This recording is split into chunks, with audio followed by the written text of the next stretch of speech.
नमस्कार, स्वागत है आपका डॉक्टर साहिब में और मैं हूं आपके साथ सौम्य राठी। डॉक्टर साहिब के आज के एपिसोड में हम सड़न के बारे में बात करने वाले हैं। आज के एपिसोड में जानेंगे कि क्या अगर एक दांत सड़ जाता है और उसे वक्त रहते ना हटवाया जाए तो दूसरे दांतों में सड़न की संभावना बढ़ जाती है। और ये सब कुछ बताने के लिए इस वक्त मेरे साथ बैठी हैं डॉक्टर गीता शर्मा, जो कि बिहार के सबसे जाने माने डेंटिस्ट में से एक है। पटना डेंटल कॉलेज में डॉक्टर साहिबा जो है वो सीनियर कंसल्टेंट भी हैं। सबसे पहले मैम नमस्कार, बहुत बहुत स्वागत है आपका। नमस्कार मैम, आप पहले के एपिसोड में हमें सड़न के बारे में बता चुकी हैं, कैविटी से जुड़ी बहुत इन्फॉर्मेशन आपने हमें दी है। लेकिन आज मैं चाहूँगी आप हमारी ऑडियंस को ये खास रूप से बताएं कि अगर किसी के दांत में सड़न है और उसे वो नज़रअंदाज कर रहे हैं तो क्या ये सड़न दूसरे दांतों में भी फैल सकती है? हाँ, सड़न जो है वो mostly Streptococcus mutant bacterial disease है, बैक्टीरिया की वजह से होता है और ये कॉलोनाइजेशन ऑफ बैक्टीरिया के कारण होता है। इसके सड़न के कई कारण हैं। अगर माउथ इटसेल्फ, तो हमें पता है कि माउथ, जैसा मैंने पहले भी बता रखा है कि माउथ में बहुत डिफरेंट टाइप ऑफ बैक्टीरिया होते हैं।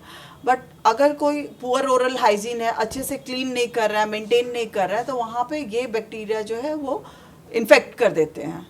तो नॉर्मली होता क्या है कि अगर एक दांत में सड़न है, आप उसको डिले करते जाते हो तो क्या होता है कि जैसे आप देखते हो कि लकड़ी में घुन लगता है, तो घुन क्या नॉर्मली पहले स्टार्ट होता है वो एक जगह से, पर समय रहते अगर उसका उपाय नहीं किया जाए तो वो बाकी पूरी लकड़ी को ख़राब कर देता है। सिमिलरली दांत के साथ भी होता है। अगर आप समय रहते उसका ट्रीटमेंट नहीं कराते हो एक दांत से, तो वो दूसरे दांतों में भी बढ़ जाता है, प्लस वो अपने दांत में उस जगह से बहुत डीप भी चला जाता है। तो इसलिए बहुत ज़रूरी है कि आप समय रहते दांतों की सड़न का उपाय किया जाए। जी मैम, आपने अभी कहा कि बहुत ज़रूरी है समय रहते इस चीज़ का उपाय किया जाए। तो ये जो समय होता है वो कितना होना चाहिए? क्योंकि लोग अक्सर सड़न को नज़रअंदाज करते हैं, यही सोचकर चलते हैं कि दांत सड़ गया है तो निकलवा ही लेंगे अब जब भी निकलवाना है। तो देखो, निकलवाना कभी भी सब्स्टिट्यूट नहीं है, बिकॉज भगवान ने जो चीज़ दिया है, जो भी नेचुरल है, उसका कोई रिप्लेसमेंट नहीं है।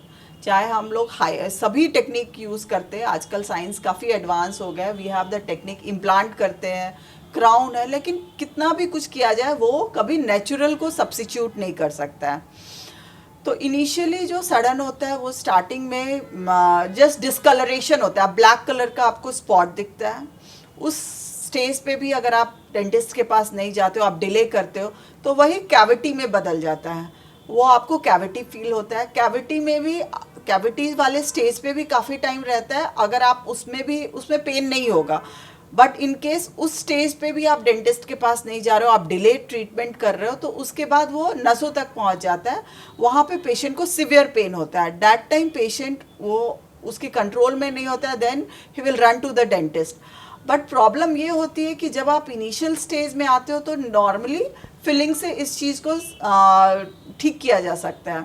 कैविटी है उसको भी फिल कर सकते हैं, बट एक बार जब वो पल्प अप्रोच कर जाता है तो only root canal is the treatment या एक्सट्रैक्शन, दो ही ऑप्शन रह जाता है। तो definitely the more earlier you go to the dentist, more you save the tooth. जी मैम, आपने हमें भी बताया कि दांत में जो सड़न है वो फैल सकती है। तो मैं चाहूँगी आप दर्शकों को थोड़ा विस्तार से समझाएं कि सड़न फैलती कैसे है। देखो, नॉर्मली सड़न का कारण ही पुअर ओरल हाइजीन है और आपकी डाइट है और बैक्टीरियल कॉलोनी है। तो मुंह में अगर ये चीज़ें है, आप उसको ध्यान नहीं दे रहे हो, तो नॉर्मली क्या है, फ्लोरा तो सेम ही है। तो एक पेशेंट अगर प्रोन है फॉर केरीज, तो ही विल बी प्रोन। एक दांत में है तो वो दूसरे दांत में भी होगा। तो आजकल हमारे पास बहुत एडवांस ट्रीटमेंट इसके लिए आ गया, दैट इज़ फ्लोराइड एप्लीकेशन। अगर आपको बच्चों में भी ये पता चलता है कि सड़न एक दांत में, तो उसी स्टेज पे फ्लोराइड एप्लीकेशन कराना चाहिए, जो 3 सिटिंग होता है। 3 बार जाके डेंटिस्ट से आप डिफरेंट स्टेज में कराते हो। उससे क्या है, सड़न को काफ़ी रोक मिलता है, कम हो जाते हैं। और एक दांत से क्या है कि आप एक दांत में प्रॉब्लम है, वो इन्फेक्ट है, फूड लॉजमेंट हो रहा है, अगर एक दांत के पास खाना फंस रहा है तो वो दूसरे दांत को भी इन्फेक्ट करेगा। तो कई बार एक के चक्कर में 2 दांत खराब हो जाते हैं। तो more early you know that the cavity is there, you should visit the dentist. जी मैम, अभी आपने कहा कि बच्चों में अगर सड़न डिटेक्ट कर ली जाती है तो उसका भी ट्रीटमेंट है। इस पर एक चीज़ मैं ये जानना चाहूँगी कि लोगों को अक्सर लगता है कि बचपन में अगर किसी के दांत सड़े हुए हैं तो उसके बाद जब नए दांत आएंगे वो भी वैसे ही ख़राब निकलेंगे, तो क्या ये सच है?